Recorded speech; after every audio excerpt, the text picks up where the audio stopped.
कैसे उम्मीद है कि आप अच्छे होंगे। एक बार फिर से हमारे चैनल पर टारगेट विद राजन पे स्वागत है दोस्तों।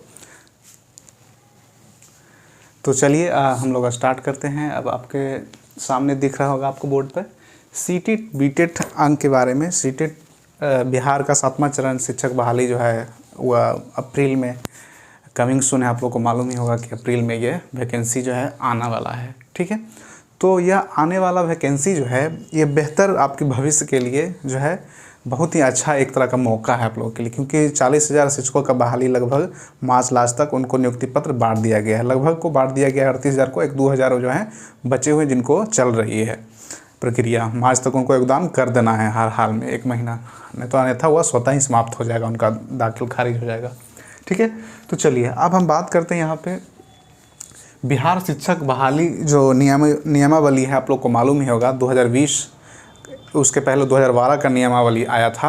उसमें जो है पूरे भारत के लोग जो है अप्लाई कर सकते थे, मतलब भारत के निवासी हों, और बिहार के अगर निवासी भी नहीं थे अदर स्टेट वाले भी उसमें अप्लाई करते थे। झारखंड, यूपी, आसपास के राज्यों के स्टूडेंट जो है यहाँ पे जॉब ले लेते थे। अब यहाँ वाले जो है बाहर आ जाते थे, क्योंकि उनका मैट्रिक इंटर ग्रेजुएशन में और प्रशिक्षण में उतना नंबर होता नहीं था, जिनके चलते मेघांक से उनको बाहर होना पड़ता था। ठीक है, तो बात करते हैं हम अब 2020 का जो शिक्षक नियमावली आया है उसमें साफ तौर पर लिखा हुआ है कि भारत का, पहले तो आप कोई भी भारत का निवासी ही होगा, नहीं भारत का जो नागरिक होगा, उसके बाद बिहार का निवासी होना चाहिए। ठीक है, उसमें साफ लिखा हुआ है, मतलब कि डोमिसाइल नीति लागू हो गया है शिक्षक बहाली में। ठीक है, तो उसमें साफ लिखा हुआ है कि आपको जो है आप 7वां चरण में तभी बहाली में आप अप्लाई कर सकते हैं जब आप जो है बिहार के निवासी हों, और भारत के नागरिक तो आप स्वतः ही हो जाएंगे अगर आप निवासी हैं यहाँ के तो।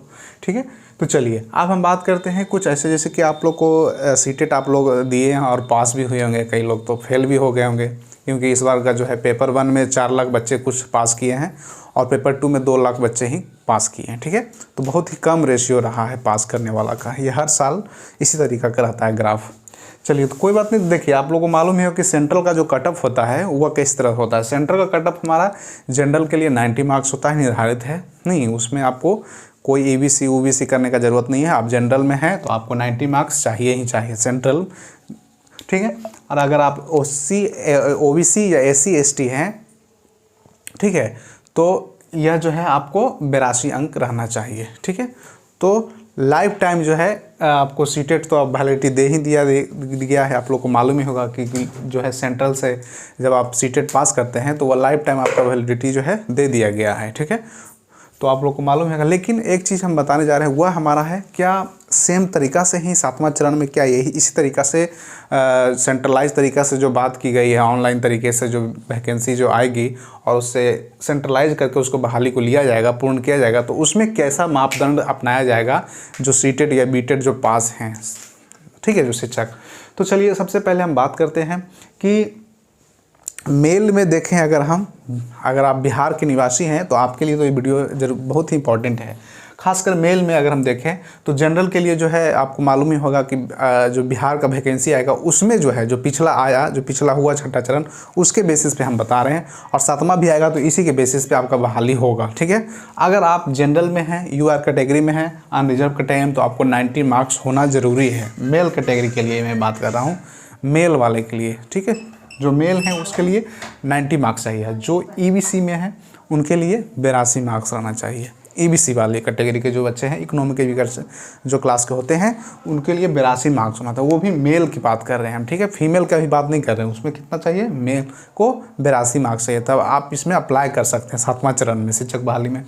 अगर आप BC से हैं, BC से बिलोंग करते हैं, तो आपको 82 मार्क्स से चाहिए। उसी तरीक़ा से अगर आप बात करें SC ST की बात करें तो SC ST में सेम है, जैसे कि 75 मार्क्स हमारा है, नहीं 75 मार्क्स, तो आपको 75 मार्क्स होना चाहिए।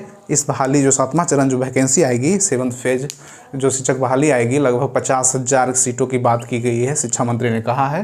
तो देखिए, अगर 2021 तक का वैकेंसी को उसमें जोड़ा जाएगा तो हो सके 60 सीट बढ़ने की उम्मीद है और भी। तो आपको SC ST वाले जो है वो उनका जो है, अगर सीटेट में 75 मार्क्स है, ठीक है, समझिएगा बात को मेरा, अगर आप SC ST से बिलोंग करते हैं और आप मेल में हैं तो आपका 75 मार्क्स होना चाहिए, तो आप अप्लाई कर सकते हैं सीटेट में। अगर आप बीटेट में हैं तो उतना ही रहना चाहिए। ठीक है, चलिए अब आगे आते हैं, फीमेल की बात करते हैं। फीमेल कैटेगरी में देखिए आप यहाँ जनरल की बात कर रहे हैं तो यू आर अगर में है आप फीमेल हैं, ठीक है, अनरिजर्व कैटेगरी में अगर आप फीमेल हैं तो आपका कट ऑफ कितना जाएगा 7वां चरण बहाली में 82 जाएगा, ठीक है, 82 इतना आपका अगर मार्क्स है। आप अगर यूआर कैटेगरी में आते हैं और एक आप फीमेल हैं तो आपके लिए जो है 82 मार्क्स होना चाहिए सीटेट में, तब आप क्वालिफाइड माने जाएंगे, ठीक है। आप इतना है तो आप क्वालिफाइड माने जाएंगे, ठीक है। उसके बाद ईबीसी की फीमेल अगर आप हैं तो उसमें भी 82 मार्क्स आपको होगा, तो आप अप्लाई कर सकते हैं, 7th फेज में आप बहाली में भाग ले सकते हैं। उसी तरीक़ा से बीसी में अगर आप हैं और फीमेल हैं तो आपको 82 मार्क्स अगर है सीटेट में या फिर बीटेट में तो आप योग्य माने जाएंगे। उसी तरीक़ा से अगर एससी फीमेल की बात करें या एसटी फीमेल की बात करें तो सेम हो जाता है, जैसे कि यहाँ पे एसटी मेल और एसटी फीमेल का सेम ही है, ठीक है। 75 मार्क्स आपको रहना चाहिए।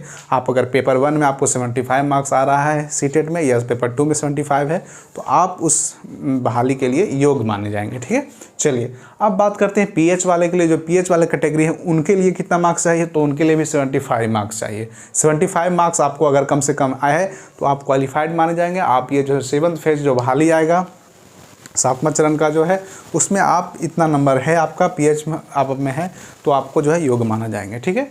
तो बिहार शिक्षक बहाली में जो है कितना अंक चाहिए ये आप लोगों ने देखा अभी कि कितना कैटेगरी के लोगों नहीं कौन कौन से कैटेगरी को कितना मार्क्स निर्धारित किया गया है, ठीक है। और आप क्वालिफाइड माने जाएंगे उतना मार्क्स अगर है आपके पास तो। भले आप सेंट्रल में क्वालिफाइड नहीं माने जाएंगे क्योंकि सेंट्रल में जनरल के लिए 90 होता है, चाहे आपको मेल हो चाहे फीमेल हो, और एससी एसटी ओबीसी आप मेल हो या फीमेल हो 82 मार्क्स होना चाहिए सेंट्रल में अप्लाई करने के लिए। लेकिन स्टेट अगर बिहार की बात करें तो वहाँ पर जो है मैंने आपको बताया। अब एक क्वेश्चन लास्ट में है लेते हैं, क्या सीटेट में फेल छात्र पास हो सकते हैं? ऐसा हो सकता है कि रिजल्ट आ गया हो, नहीं रिवाइज आंसर की जारी कर दिया होगा और आप सोच रहे हो कि फेल हो गए 1-2 नंबर से, क्या पास हो जाएंगे, चैलेंज करेंगे कुछ करेंगे, तो ऐसा उम्मीद बहुत कम है दोस्तों। क्योंकि सीटेट जब अपना फाइनल आंसर की जारी करती है तो उसके बाद वह आप किसी का नहीं सुनती है, उसके बाद वह रिजल्ट पब्लिश हो जाता है। आप कोर्ट भी चल जाएगा तो भी वह मान नहीं होगा, ठीक है। तो यहाँ पर उम्मीद जो है बहुत ही कम चांस है, एकदम ही आपको जो है पास नहीं हो पाएगा जो फेल हुए हैं इस बार, ठीक है। तो चलिए फिर नेक्स्ट वीडियो में हम कुछ नए टॉपिक से मिलेंगे। आप हमारे चैनल को सब्सक्राइब जरूर करें दोस्तों। थैंक यू, जय हिंद दोस्तों।